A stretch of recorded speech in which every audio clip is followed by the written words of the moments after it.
We smell and feel a sense of power in the readings of today. Peter, who only days before appeared to be a weakling, who could not even stand for the truth about his association with the condemned Jesus, is portrayed as someone who just had what we now call an extreme makeover. Expressly forbidden by the Sanhedrin to teach in Jesus' name, Peter bellowed courageously, "We must obey God rather than men." Power also unmistakably shines out in John's vision of the victorious Lamb seated on his throne. Countless angels surround the Lamb to give witness to and proclaim the reality of his power. Worthy is the Lamb that was slain to receive power and riches, wisdom and strength, honor and glory and blessing. Quiet strength and discreet power characterize the risen Lord, who invited himself and the weary fishermen, disciples, to an early morning beachside repast. He issues a series of commands to the sleepless and tired disciples, whom he endearingly refers to as children. Cast the net over to the right side of the boat, and you will find something.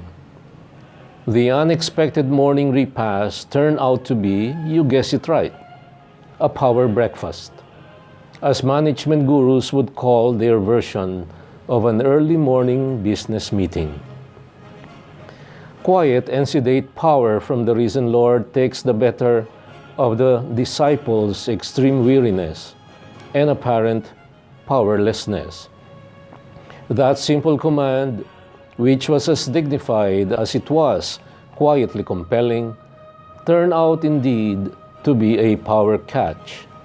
We are told that Peter and company had to muster all the strength they could to put together in order to haul a startling catch of 153 large fishes.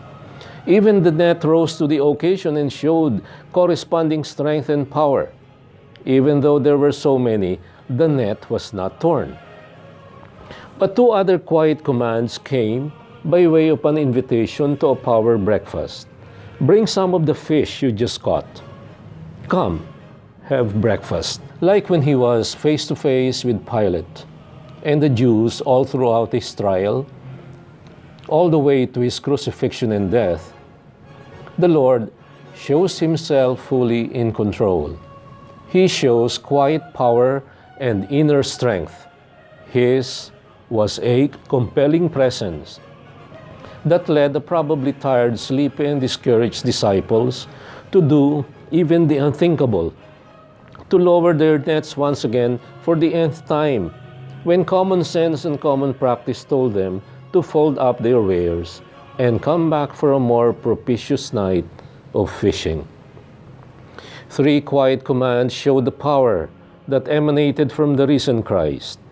One cannot help but see a reverse parallelism of these three commands to the three denials of a power-stripped Peter, who chickened out at the last minute and denied his master and Lord before powerless but nosy women at the courtyard.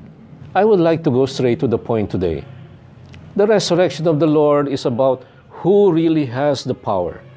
The resurrection is all about him who, in the words of Perry Como of old, is one who can turn the tides and calm the angry sea. The resurrection of the Lord is all about who really is in control, who can reverse even seemingly hopeless and irreversible situations.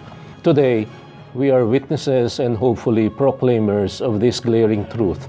Christ is risen, and with the risen Christ rises too our lost faith in ourselves, our jaded hopes and battered lives, whose fabric may have been torn and tattered by so many challenges and so much self-inflicted problems and pains. I would like my hearers to know that I have done a Peter more than just a few times in my life. I too have denied the Lord repeatedly. My faith in those occasions was more like the dying embers of a once blazing fire that warmed my own heart and that of others. That fire was once the source of power from within. It led me to courageous creativity in my younger, more productive years. It led me to blaze trails and to spend sleepless nights trying to figure out how to increase the figurative catch in the dark of night. But alas, the fire that warmed my hands was the same fire that burnt my fingers.